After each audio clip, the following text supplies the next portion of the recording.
Bonjour et bienvenue donc pour ce troisième webinaire qui entre dans le cadre d'une formation en ligne qui a été réalisée pour le projet NESE. Alors le projet NESE, qu'est-ce que c'est? C'est le projet européen pour des hôtels presque zéro énergie. C'est un projet qui a été cofinancé par le programme Énergie intelligente pour l'Europe de l'Union européenne et qui est mis en œuvre au niveau national au niveau français, donc par l'association Énergie 2050 dont je fais partie.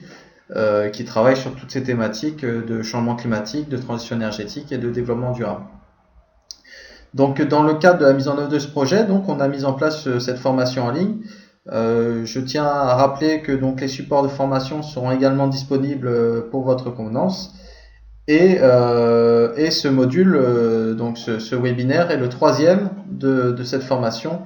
On a eu déjà un premier webinaire qui se concentrait sur le projet, présentation générale du projet et ses objectifs. Un deuxième qui se concentrait sur les notions de bâtiments presque zéro énergie et également sur la directive européenne pour l'efficacité énergétique des bâtiments. Et dans ce troisième webinaire, on va commencer à rentrer un peu dans les choses concrètes en présentant ce que c'est que la méthodologie NESE, c'est-à-dire la méthodologie utilisée pour avoir des hôtels presque zéro énergie. Alors, il faut savoir que si on a fait ce projet, c'est pas par hasard, c'est que les hôtels se classent parmi les secteurs parmi les 5 premiers consommateurs d'énergie dans le secteur des bâtiments tertiaires. Donc si vous prenez les bâtiments tertiaires, les hôtels se classent parmi les 5 plus gros consommateurs. Et donc, d'une part, il y a une nécessité d'agir, mais d'autre part, on considère qu'il y a également beaucoup de leviers d'action qui peuvent être enclenchés dans le secteur du bâtiment pour favoriser toutes les politiques de transition énergétique et de lutte contre le changement climatique. Les chiffres, si on prend les chiffres, ça c'était les chiffres qu'on avait constatés au départ du projet, mais qui n'ont pas sensiblement changé a priori depuis. C'était de 160 à 200 kg de CO2 par mètre carré de surface de plancher dans les hôtels, qui contribuent évidemment au problème de réchauffement climatique, de changement climatique. Et aussi, il y a le côté également économique, c'est-à-dire qu'on a une forte consommation énergétique dans les hôtels. Donc pour une entreprise, cette consommation énergétique, elle a un coût. Donc l'idée, c'était également de voir comment on pouvait réduire, donc avoir une démarche qui soit à la fois environnementale et économique et qui en plus assure un meilleur confort aux occupants. Les mesures d'efficacité énergétique, bien sûr, peuvent être effectuées aussi bien pour les bâtiments neufs, donc avant la construction, que pour les bâtiments déjà existants. Donc dans le cas de rénovation, évidemment, dans le cas de rénovation, on aura peut-être un coût, on aura certainement un coût plus élevé pour arriver à un niveau presque zéro énergie, puisque quand le bâtiment est construit, on parle alors d'effet de verrou, la possibilité d'aller vers du presque zéro énergie est réduite, les leviers d'action sont réduits par rapport à un bâtiment neuf qu'on peut concevoir dès le début pour qu'il soit éco-efficient. Les principes de base, donc les principes de base pour les économies d'énergie dans les hôtels qu'on a considéré dans le cadre de ce projet notamment. Les principaux aspects, donc c'est tout ce qui est gestion de l'énergie. Donc avant de toucher au bâti ou avant de toucher aux équipements, on va considérer toute la gestion énergétique de l'hôtel, comment l'énergie est gérée. Donc ça peut être aussi bien, on peut aussi bien regarder l'opportunité de mettre en place une gestion technique du bâtiment, l'opportunité de mettre des détecteurs de présence, des thermostats pour la température, de chauffage et de climatisation. Tout ça, c'est gestion de l'énergie. Réduction de la demande de chauffage au refroidissement, ça rentre un peu également là-dedans. Alors, ça peut être également, l'efficacité du système, on en parle après. Donc là, ça va plus être par exemple, dans le réglage de la température de consigne, dans les comportements de l'utilisateur, c'est-à-dire pas laisser la porte ouverte ou la fenêtre ouverte quand le chauffage est allumé ou que la climatisation est allumée, tous ces petits détails. Efficacité des équipements. Donc les équipements, ça peut être tout type d'équipement, cuisine ou de ventilation, etc. Efficacité du système dans son ensemble et bien sûr système d'énergie renouvelable. Donc là, on retrouve vraiment les 3 volets de la transition énergétique, c'est-à-dire qu'on va d'abord jouer sur la sobriété, donc chercher à minimiser les besoins au maximum, donc par une meilleure gestion de l'énergie et une réduction de la demande de chauffage et de refroidissement qui constitue quand même la principale partie de la demande énergétique dans un hôtel en général. On joue ensuite sur l'efficacité énergétique et enfin pour la demande incompressible, on va promouvoir l'utilisation de systèmes d'énergie renouvelable, sachant qu'on va promouvoir surtout les systèmes d'énergie renouvelable locaux, c'est-à-dire installation de panneaux photovoltaïques, de systèmes solaires thermiques, de géothermie. Tout ça qui permet d'avoir à l'hôtel une production d'énergétique locale et renouvelable. Voilà, donc ça c'est les différents principes d'efficacité énergétique, d'économie d'énergie qu'on a pris en compte dans le projet. Ça fera l'objet d'un autre webinaire dans le cadre de cette formation, donc je ne vais pas y revenir tout de suite, mais voilà, c'est pour avoir les démarches globales. Et ensuite, comment se construit le projet? Donc un projet NESE, comment il va se construire? Il va se construire en 8 étapes. Donc les 8 étapes qu'on va détailler également dans d'autres webinaires, mais ici pour présentation générale. Donc en premier lieu, on a eu une sélection déjà des projets pilotes. On a 2 projets pilotes en France qui sont à Ajaccio, un à Ajaccio et un dans les Gorges du Verdon. Ce qui nous permet aussi d'avoir des différences en termes de climat entre un climat plutôt littoral à Ajaccio et un climat plutôt montagne dans les Gorges du Verdon. Donc voilà, une fois qu'on a sélectionné ces hôtels, on a mené en fait un audit énergétique. L'audit énergétique, on essaie d'évaluer quelles sont les consommations d'une part et d'évaluer les opportunités autant économiques que au niveau des gains énergétiques pour des mesures de rénovation. Alors la spécificité de l'audit énergétique dans le cadre du Grand NESE, c'est qu'il a été demandé en fait à la compagnie qui a fait l'audit d'élaborer un scénario qui soit conforme aux objectifs qu'on s'est fixés dans le cadre du projet. Les objectifs étant dans le cadre du projet le label BBC Rénovation, c'est-à-dire une consommation énergétique inférieure de 60% par rapport au standard pour un hôtel similaire. Donc ça c'était la petite spécificité, c'était l'objectif de l'audit. Donc l'audit, une fois qu'il a été réalisé, donc on a le rapport d'audit et on a un plan de rénovation qui est élaboré. Et pour ce plan de rénovation, on va sélectionner une compagnie technique.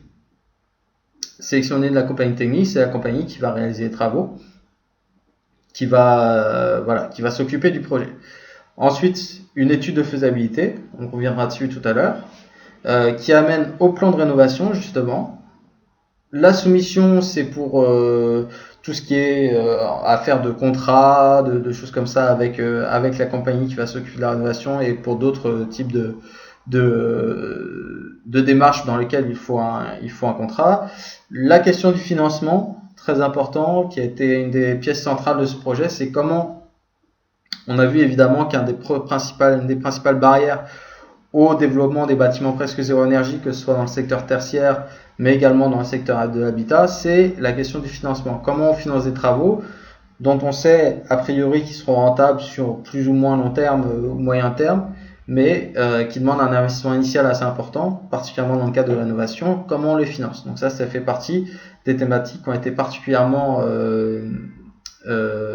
étudiées lors de ce projet.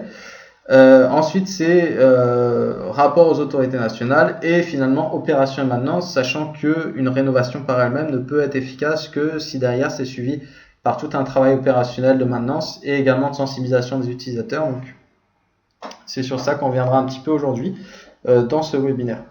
Alors, l'audit énergétique, voilà, la première étape, c'est l'audit. Donc, on a fait appel dans le cadre des projets pilotes français à un bureau d'études qui s'appelle Enera Conseil, qui a fait les audits énergétiques des 2 hôtels afin d'analyser toutes les consommations et les économies potentielles pour connaître vraiment l'hôtel et proposer des mesures qui sont adaptées.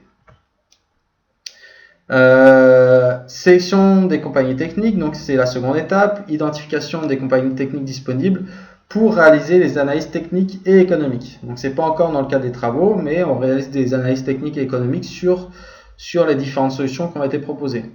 Alors par exemple, dans le cas du projet NESE, on a de nouveau fait appel à Enera Conseil pour avoir une analyse un peu plus poussée sur un des hôtels de ce qui pourrait être fait par rapport au plan de rénovation et avoir des détails un peu plus poussés sur le type de technologie qu'on pourrait prendre, que l'hôtel pourrait prendre et sur les mesures qu'il faudrait prendre au moins à court terme.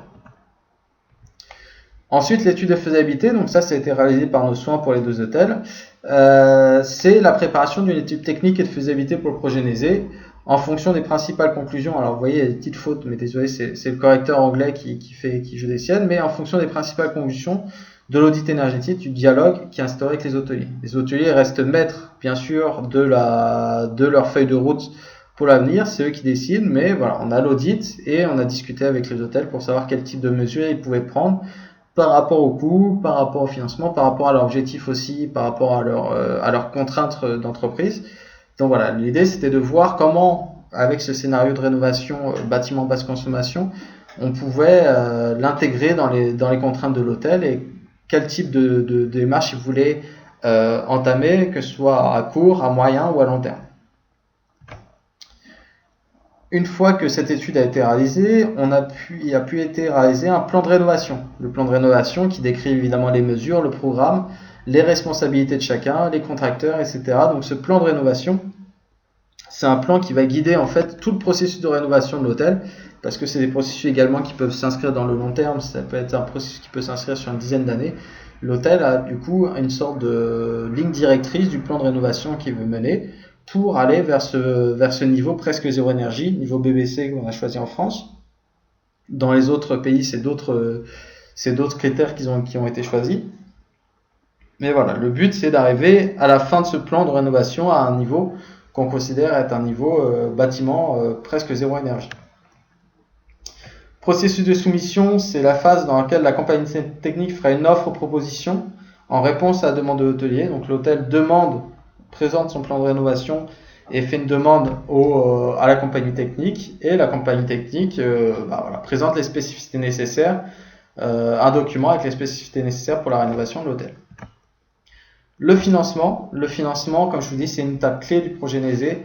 Il y a eu pas mal de travail de recherche et de travail de synergie avec d'autres projets. Par exemple, Énergie 2050, on a un autre projet sur les contrats de performance énergétique sur lequel on a essayé de créer des liaisons pour que l'hôtel en fait ait des possibilités de financement. Le financement, c'est une contrainte. L'hôtel, ça reste avant tout une entreprise, et donc il faut qu'ils aient qu'ils considèrent en fait tout le panel de solutions de financement qui est à leur disposition. Donc ça a été largement évoqué lors du projet.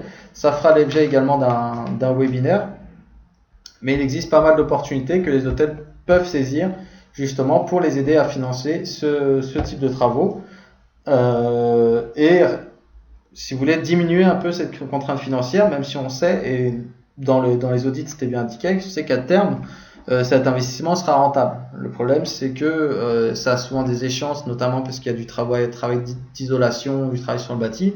Ça a souvent des échéances de 15-20 ans, et ça peut paraître long, et surtout l'investissement initial est élevé. Donc il faut trouver des solutions de financement adaptées. Les autorités nationales qui peuvent fournir un soutien économique et technique pour la mise en œuvre du projet. Donc ça, on a cherché à le mobiliser au maximum. Il y a eu pas mal d'événements qui ont été organisés dans le cadre du projet Nézé. Et enfin, opération de maintenance. Après mise en œuvre, en fait, c'est, comme je vous l'ai dit tout à l'heure, c'est nécessaire en fait de maintenir. C'est pas un hôtel le plus performant possible ne sera performant que s'il est utilisé de façon performante. Donc dans l'opération de la maintenance, ça nécessite un engagement de l'ensemble des équipes qui sont impliquées dans l'opération de la maintenance et l'ensemble des acteurs qui sont impliqués dans la consommation énergétique de l'hôtel. Ça implique les clients, mais ça implique également les équipes techniques, ça implique les équipes régulières de l'hôtel. Tout ça, toutes ces parties prenantes-là doivent être impliquées pour qu'il y ait une gestion durable, une gestion énergétique durable de l'hôtel, même après les engagements, et éviter les risques tels que l'effet de rebond, qui est souvent évoqué, où on voit la consommation, le niveau de consommation augmenter après une mesure d'efficacité énergétique, parce qu'il y a une forme de relâchement, et on se dit qu'on peut consommer plus parce que l'équipement est plus efficace. Alors, l'audit énergétique, on y reviendra plus longuement dans un autre webinaire, mais il y a 8 étapes.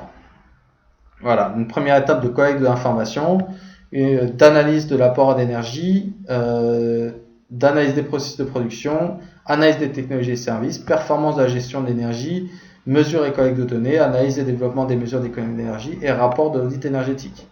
Donc tout ça a été fait par une entreprise avec qui, donc Enea Conseil, avec qui on a travaillé sur ce projet, et avec évidemment le soutien et l'apport d'Énergie 2050 et le soutien de l'hôtel également, puisqu'il y a eu plusieurs visites de l'hôtel qui a mis également à disposition un certain nombre d'informations. Ensuite, sélection de la compagnie technique. Donc comme je l'ai dit, il s'agit de sélectionner la compagnie qui pourra mettre en œuvre les mesures recommandées. Voilà, ça c'est développé en étape 1, on sélectionne et pour trouver qui mettra en œuvre les mesures recommandées. Le troisième objectif, donc c'est l'étude de faisabilité, c'est d'avoir un plan de réalisation clé en main où chaque mesure est détaillée avec son retour sur investissement, une analyse économique de chaque mesure donc, qui a été produit, un document de décision qui peut également faciliter la recherche de financement, puisque c'est un document assez complet, et peut-être moins technique, plus accessible que l'audit énergétique, donc il reprend quand même les conditions de l'audit énergétique, mais de façon un peu plus, on va dire, accessible, et pour que ça soit utilisé par l'ensemble des acteurs qui doivent être impliqués. Et ça peut être également un document de sensibilisation des principaux acteurs de l'hôtel. Dialogue itératif avec les hôteliers, il y a eu plusieurs échanges évidemment avec les hôteliers pour construire cette étude de faisabilité, et ensuite on produit un plan détaillé de rénovation. Voilà, là c'est quelques exemples de ce qui est inclus dans le. Alors c'est similaire avec un audit énergétique, mais vous voyez, il y a plusieurs options qui sont considérées. Les différentes options sont pesées ou pour et le contre en fonction de la performance, du prix, et voilà. Donc c'est ce type d'information que vous trouvez dans une étude de faisabilité. Toujours pour aider en fait l'hôtel dans ses décisions. Ensuite, il y a le plan de rénovation, le plan qui inclut donc d'une part évidemment les économies d'énergie totales, les technologies sélectionnées qui sont décrites en détail, et l'équipe qui s'occupera de ce plan de rénovation. Donc c'est une équipe pluridisciplinaire avec des architectes, ingénieurs, représentants du personnel, voilà. Toutes les personnes qui semblent être relevantes d'impliquer dans ce projet de rénovation. Alors, le processus de soumission, donc on choisit ensuite les sous-traitants, les fournisseurs. Donc il y a tout un processus qui est fait pour évaluer les propositions, sélectionner ensuite le sous-traitant, que ce soit pour la mise en œuvre de mesures d'efficacité énergétique, mais même pour l'achat d'équipements éventuels. Donc il y a tout ce travail de sélection, de critères en fonction de critères bien définis. La 6e étape, c'est recherche de financement. Alors ça, c'est une étape qui a démarré bien avant. Mais quel type de financement on va utiliser pour concrétiser ces travaux, parce que c'est un coût, même si c'est un coût qui va être rentabilisé sur long terme, ça a toujours un coût.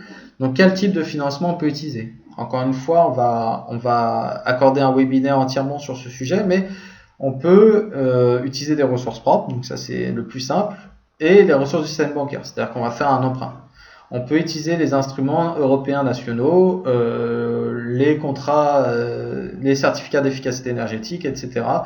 Les instruments nationaux qui permettent de favoriser les prêts à taux zéro, etc. Donc tout ça, c'est des choses qu'on peut utiliser également pour la rénovation de l'hôtel.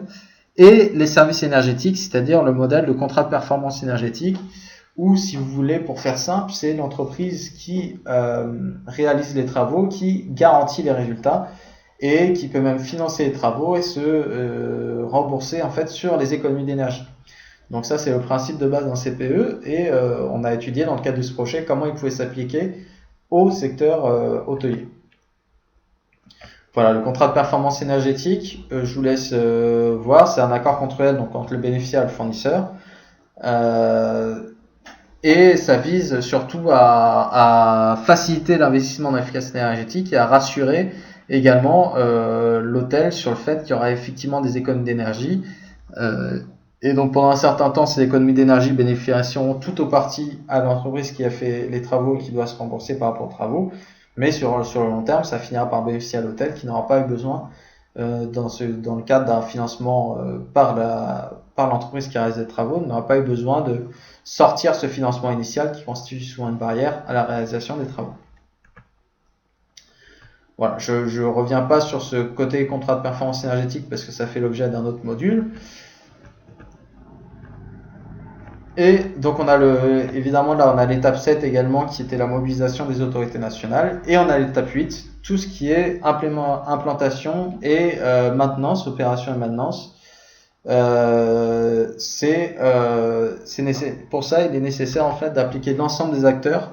On a eu par exemple dans des hôtels des formations au personnel, aux équipes de ces hôtels pour justement les sensibiliser à l'utilisation de l'énergie. Comme je l'ai dit plus tôt, même si vous avez le bâtiment le plus efficace sur le plan énergétique, on modélise un bâtiment selon une consommation théorique, et il faut que la consommation réelle puisse suivre. Pour que la consommation réelle suive, il faut qu'il y ait tout un travail derrière des équipes pour que l'opération se fasse en conformité, et aussi pour que les clients aient un comportement qui soit adapté au niveau énergétique. tout comme le personnel de l'hôtel. Donc voilà, donc ça c'est une étape clé aussi. Voilà, donc là je vous ai présenté un peu les différentes étapes d'un projet NESE, c'est un peu le processus qu'on a suivi tout au long de ce projet. Dans les prochains modules, on viendra un peu sur ces thématiques de l'audit énergétique, des mesures d'efficacité énergétique, du financement. Mais c'était important que vous ayez cette vision-là. Je vous invite à aller sur le site. Donc là, voilà, vous avez le site de NESE pour voir un peu les hôtels pilotes qui ont été sélectionnés, notamment en France, donc à Ajaccio et dans les Gorges du Verdon. 2 hôtels qui sont très engagés par ailleurs sur le côté climat et environnement. Et à nous contacter pour toute information, sachant qu'encore une fois que les modules seront disponibles en ligne. Mais vous pouvez nous contacter à Énergie 2050 à cette adresse, donc à contact, ou nous contacter directement le projet à info@nese.eu. Je vous invite à visiter 2 sites internet. N'hésitez pas à nous contacter et je vous remercie.